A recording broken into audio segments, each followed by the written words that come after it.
अच्छी खबर है और हम सबके लिए फ़ख्र की बात है। डिजिटल राइट्स फाउंडेशन की एग्जीक्यूटिव डायरेक्टर इंसानी हकूक़ की नामवर कारकुन निगहत दाद अक़वाम मुत्तहिदा के सेक्रेटरी जनरल के मसनूई ज़हानत के मुशावरती बोर्ड का हिस्सा बन गई हैं और रवां साल के आखिर तक ये बोर्ड 3 अहम शोबों में अपनी सिफारिशात पेश करेगा। इनमें पहली सिफारिश AI की इंटरनेशनल गवर्नेंस और जनरेटिव AI और इन टेक्नोलॉजीज़ के इस्तेमाल से मुतालिक ख़तरात और चैलेंजेस के बारे में समझना शामिल है। अक़वाम मुत्तहिदा के एक बयान में कहा गया है कि बोर्ड फौरी तरजीहात में AI से मुंसलिक ख़तरात और चैलेंजेस पर साइंसदानों के दरमियान एक आलमी मुआहदे की तश्कील, अहदाफ हासिल करने के लिए AI का इस्तेमाल और AI गवर्नेंस पर बैनुल-अक़वामी ताउन इसमें शामिल है, इस पर काम करेगा। और इसी सारी सूरत पर बात करने के लिए निगहत दाद साहिबा इस वक्त हमें ज्वाइन कर चुकी हैं। अस्सलाम वालेकुम निगहत साहिबा, thank you so much for your time और बहुत बहुत मुबारकबाद आपको। क्या फील कर रही हैं आप? ऑफ कोर्स काफ़ी हम्बल फील कर रही हूँ, लेकिन उसके साथ साथ इस बात का भी मुझे एहसास है कि ये काफ़ी बड़ी ज़िम्मेदारी है, क्योंकि पूरी दुनिया से सिर्फ 39 मेंबर्स जो हैं वो सेलेक्ट किए गए हैं इस काम के लिए। और ये सिर्फ ऐसा नहीं है कि हमने सिर्फ UN सेक्रेटरी जनरल को जो है वो उनको एडवाइस करना है कि कैसे जो 3 आपने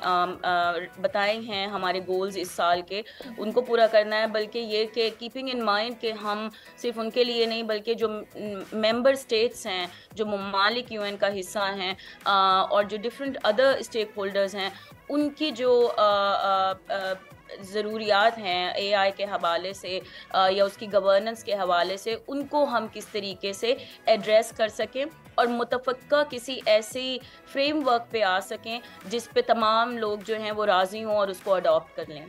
अच्छा, मुझे ये बताएगा कि मारूफ डिजिटल राइट्स एक्टिविस्ट तो माशाल्लाह आप हैं और सभी जानते हैं आपका काम भी और आपको भी, ये कैसे मुमकिन हो पाया कि आप माशाल्लाह से सिलेक्शन आपकी हो गई इस बोर्ड में? देखिए, जो बोर्ड में डिफरेंट लोग जो हैं वो मुख्तलिफ एक्सपर्टीज़ लेकर आए हैं। इसमें टेक्निकल कम्युनिटी भी है जो कि जिनका काम बिल्कुल फोकस्ड है आर्टिफिशियल इंटेलिजेंस के ऊपर या जनरेटिव AI के ऊपर। फिर इसमें गवर्नमेंट रिप्रेजेंटेटिव भी हैं मुख्तलिफ ममालिक के, जो कि या तो वो टेक मिनिस्ट्री से हैं या फिर डिफरेंट AI के जो इनिशिएटिव्स मुख्तलिफ हुकूमतों ने लिए हैं। इसके अलावा सिविल सोसाइटी ऑर्गेनाइजेशंस के लोग हैं जिसमें मुझे उन्होंने शामिल किया, क्योंकि इंटरनेशनल ह्यूमन राइट्स फ्रेमवर्क ख़ास तौर पे जो टेक्नोलॉजी साइड पे है उस पर काफ़ी ज़्यादा मेरा काम है। मेटा के ओवरसाइट बोर्ड पे भी हूँ, तो गवर्नेंस मॉडल्स जो हैं कि ग्लोबली कैसे डेवलप किए जा सकते हैं, तो उन एक्सपर्टीज़ को लेकर के उन्होंने मुझे शामिल किया। एकेडेमिया के भी काफ़ी लोग हैं, तो बेसिकली बड़ा डाइवर्स बोर्ड है। मुख्तलिफ लोग मुख्तलिफ अपनी एक्सपर्टीज़ लेकर आ रहे हैं। और एक आई थिंक बहुत अहम बात ये भी है कि अभी तक आर्टिफिशियल इंटेलिजेंस और जनरेटिव AI के हवाले से जितनी भी कन्वर्सेशन हमने पिछले चंद महीनों में आप कह लें या एक साल में जो बहुत ज़्यादा ज़ोर शोर से हो रही हैं, वो सिर्फ मगरबी ममालिक में हो रही हैं। वो EU में, US में, UK में, अगर आपको पता हो तो US में कल एग्जीक्यूटिव ऑर्डर भी इशू हुआ है AI गवर्नेंस के ऊपर। तो लेकिन हमारे जो ममालिक हैं, हमारा जो रीजन है, उन कन्वर्सेशंस का या डिबेट्स का हिस्सा नहीं है। मेरे ख्याल में बहुत अच्छी बात है कि हम में से कोई उस टेबल पे बैठा हुआ है जो कि हमारे रीजन के जो कंसर्न्स हैं या हम कहाँ पे मौजूद हैं AI को लेकर के, ना सिर्फ इनोवेशन बल्कि हार्म्स और गवर्नेंस के भी हवाले से। तो ये एक अच्छी बात है कि हमारे रीजन से कोई नुमाइंदा वहाँ पे है मौजूद। नहीं, बहुत फ़ख्र की बात है, बहुत अच्छी बात है और इसमें कोई शक नहीं कि सारी एफर्ट्स आपकी हैं। अब मुझे ये बताइएगा कि निगहत साहिबा, आपने सोच अब आपके जहन में क्या है? ज़ाहिर है, ठीक है, आप इस टेबल पर मौजूद होंगी, इस एडवाइजरी बोर्ड का हिस्सा होंगी, चीज़ों को बहुत बेहतर तरीके से समझेंगी भी और पाकिस्तानियों को समझाएंगी भी। अब ये समझाना किस तरह है, इस हवाले से कोई प्लान आपके जहन में है? देखिए, जो बोर्ड का हिस्सा होना, तो अभी तो फिलहाल वो प्लान है कि आपने यूएन सेक्रेटरी जनरल के जो ऑब्जेक्टिव्स हैं उनको किस तरीके से पूरा करना और यूएन के लिए कैसा फ्रेमवर्क बनाना है जो कि वो फिर बाकी स्टेक होल्डर्स और जो मेंबर स्टेट्स हैं उनको वो दे सकें। लेकिन पाकिस्तान के लिए देखें बड़ा ज़रूरी है कि ये हुकूमत पाकिस्तान ऐसी कोशिश करे और काविशें लेकर आए जिसमें हम लोग सिर्फ एक ही तरह की बहस में ना फंसे रहें, जो कि पिछले 1 साल से हम सियासी बहसें देख रहे हैं। हमारी इनोवेशन, हमारी टेक्नोलॉजी के हवाले से डेवलपमेंट, हम अनफॉर्चुनेटली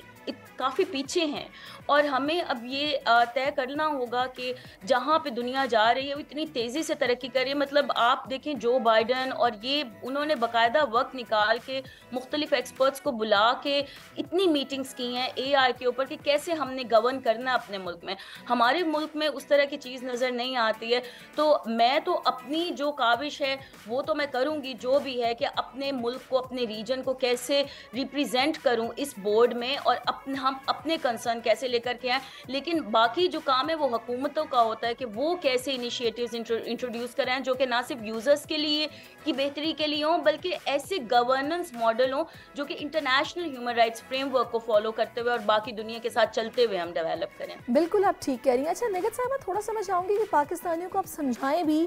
कि आखिर ये एआई क्या चीज़ है, क्योंकि हम आम तौर पर तो ये लोगों से सुनते हैं कि भाई आगे तो एआई का दौर है और जो भी होगा जनाब इन्हीं टूल्स को यूज़ करते हुए हमें करना है, इसका इस्तेमाल हमारे लिए लाजमी हो जाएगा, हमें भी एडवांस होना है, हमें भी वहाँ तक पहुँचना है। लेकिन वही बात है कि गवर्नमेंट लेवल पर उस तरीके से इनिशिएटिव्स आईटी फील्ड को लेके उस तरह से नहीं लिए जा रहे कि इसमें उस तरीके से काम हो पाए। आप क्या बताएंगी, ये हमारे लिए अच्छा है, बुरा है, कैसा है? आर्टिफिशियल इंटेलिजेंस है क्या?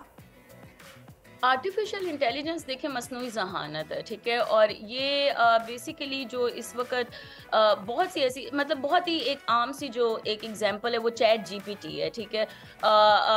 अभी उसके और लेकिन उसमें जो डेटा है वो 2021 तक है। थोड़ी सी टेक्निकल आगे बात हो जाएगी, लेकिन ये कि बेसिक एग्जांपल ये है कि कोई भी आप जैसे चैट बॉट हैं वो आपके साथ इस तरीके से बात करेंगे या कर रहे हैं अभी, जिसमें आपको लगेगा कि कोई दूसरा इंसान पीछे बैठ के बात कर रहा है, लेकिन वो इंसान नहीं है, वो मशीन है। लेकिन वो मशीन किस बेस पे आपसे बात करिए, वो जो डेटा उसके पास है, जो लार्ज लैंग्वेज मॉडल्स हैं, उनकी बेसिस पे वो मशीन खुद ही अपनी जहानत को इस्तेमाल करके, जैसे उसको ट्रेन किया गया एआई को, वो आपको रिस्पॉन्ड करेगी। लेकिन खदशात ये हो रहे हैं कि ये सिर्फ एक चैट बॉट तक की बात नहीं, तो एक मिसाल है, लेकिन बहुत सी बाकी जो टेक्नोलॉजीज में एआई का इस्तेमाल अब होने जा रहा है या हो रहा है वो शायद इंसानों को भी पीछे छोड़ दे। और वो अगर इंसानों को पीछे छोड़ देगा तो फिर बहुत से खदशात हैं कि फिर जो इंसानों का काम है वो मशीनें करना शुरू हो जाएंगी, तो फिर इंसानों की क्या जरूरत रह जाएगी। तो तभी कहा जाता है कि जॉब्स की जरूरत नहीं पड़ेगी और एआई से ही वो सारी सर्विसेज। मैं ये बताना चाहूंगी कि प्लीज ये इतनी जो खबरें इस तरह बहुत सी आ रही हैं कि एआई से इंसानियत पूरी जो है उसको खतरे में पड़ जाएगी, तो उसको उस तरीके से ना लें, बल्कि ये कि जब भी नई टेक्नोलॉजी, जब भी नई इनोवेशन आती है तो एक हमेशा खतरा लाहक हो जाता है कि हमारा क्या होगा। लेकिन अभी जो जितनी तेजी से इसी वजह से ये एआई बोर्ड भी बनाया गया है या बाकी हुकूमतें फौरी तौर पे एक्शन ले रही हैं, इसी वजह से it's a call to action for Pakistani government as well कि हम कहाँ पे मौजूद हैं इस पूरी चीज़ को गवर्न करने के लिए, कि ऐसी चीज़ें ना डेवलप कर पाएँ जो कि जिनके कोई गार्ड रेल्स ना हो, जिनके कोई प्रोटेक्शन मैकेनिज्म मौजूद ना हो और ऐसी चीजें डेवलप हो जाएं जो कि सिर्फ नुकसान पहुंचाए। जैसे अच्छा, अभी नुकसान की, खतरे की और ऐसे मैकेनिज्म की जो बात हो रही है, तो बहुत सारे लोगों को ये भी एक पता नहीं सोच उनके जहन में है कि आपको याद होगी टर्मिनेटर मूवी, तो लोग कुछ ये भी सोच रहे हैं कि वो सिचुएशन तो नहीं हो जाएगी, खा ही जाएगा ये। ये ऑफ कोर्स लोग ये बात तो करें, लेकिन इसमें कोई देखिए बहुत पुरानी, अगर आप 90-80 की दिहाई में अगर सोचें तो जब हमें जब ये बात सुनने को पहली दफ़ा मिली कि ऐसे एक चीज़ आएगी कि आप अगले इंसान को स्क्रीन पे देख सकेंगे, हमें तो सिर्फ टीवी का पता था ना, तो वो एक इंतहाई अनहोनी बात लगती थी कि टीवी पे देख सकेंगे, आप उससे बात कर सकेंगे, वो कहीं पे भी होगा, आप बात कर सकें। और ऐसा लगता था ये नामुमकिन है, ऐसा तो हो ही नहीं सकता, लेकिन वो हो रहा है। तो जितनी तेज़ी से टेक्नोलॉजी तरक्की कर रही है और ख़ास तौर पे एआई में जो डेवलपमेंट हो रही है, ये बहुत ज़रूरी है कि हम उस हद तक ना जाएं, बल्कि अभी ह्यूमन लूप जो है वो इतना बीच में शामिल हो कि टेक्नोलॉजी जितनी तरक्की कर जाए वो इंसान के ही कब्जे में हो, वो इंसान ही उसको चलाए, वो ही उसको कंट्रोल कर सके और उसके कंट्रोल से ना बाहर निकले। आई थिंक बहुत आम अल्फाज में मैं इसको ऐसे बयान कर सकती हूँ। नहीं, बहुत अच्छे से आपने बयान किया। अच्छा निगहत साहब, हमारे यंगस्टर्स को आप क्या मशवरा देंगी जिनमें एंथुजियाज्म भी है, जो पैशनेट भी हैं और जो आईटी को समझना जानना भी चाहते हैं, उनको आप क्या बताएंगी कि वो इस्तेमाल कैसे करें एआई का? देखिए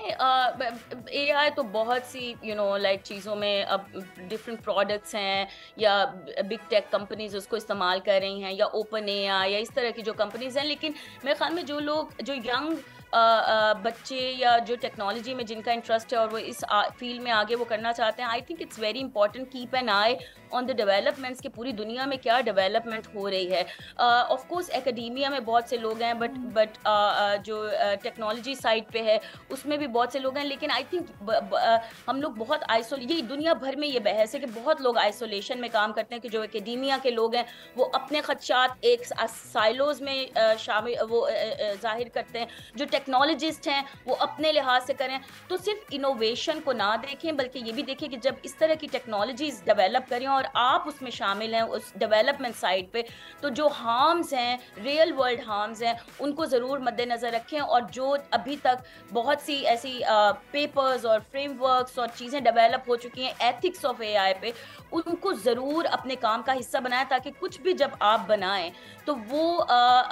लोगों को नुकसान ना पहुंचाए और वो ऐसे तहफ़्फ़ुज़ात को सामने रखते हुए बनाया जाए। और जो यूज़र्स हैं जो कंज्यूम कर रहे हैं उनको ये पता होना चाहिए। बहुत सादा सी मिसाल है कि एआई मतलब पिक्चर्स हमारे सामने आती है, हमें ये भी नहीं पता कि हम वेरीफाई कैसे करें कि ये एक रियल पिक्चर है या एआई ने जनरेट की है। तो अपने आप को ज़रूर नॉलेजेबल करें कि आप कैसे वेरीफाई कर सकें उस कंटेंट को या उन इमेजेस को या उन पिक्चर्स को जो कि एक्चुअली एआई जनरेटेड है। ये बड़ी सादा सी मिसाल है, लेकिन ये काफ़ी टेक्निकल सब्जेक्ट है जो मेरे ख्याल में इसी वजह से बहुत ज़रूरत है पाकिस्तान में इस पर बहुत काम करने की। बिल्कुल, आप ठीक कह रही हैं। अच्छा निगहत साहब, मुझे ये बताएगा कि अब चूँकि पाकिस्तान को आपने रिप्रेजेंट करना है, माशाल्लाह से आप एडवाइजरी बोर्ड का हिस्सा भी हैं और आप जाकर इस पर जो आपकी एफर्ट्स जितना हो सकेगा आप काम भी करेंगी। गवर्नमेंट लेवल पर किसी से आपका कांटेक्ट हुआ है या फिर आपने कुछ इस हवाले से सोचा है कि आप रिप्रेजेंट तो करने जा रही हैं, लेकिन जाहिर है जो इनकलाब दुनिया में आ रहा है वो पाकिस्तान में लाने के लिए आपकी एक सोच तो होगी कि मुझे कुछ करना है, तो कुछ बताएंगे इस हवाले से?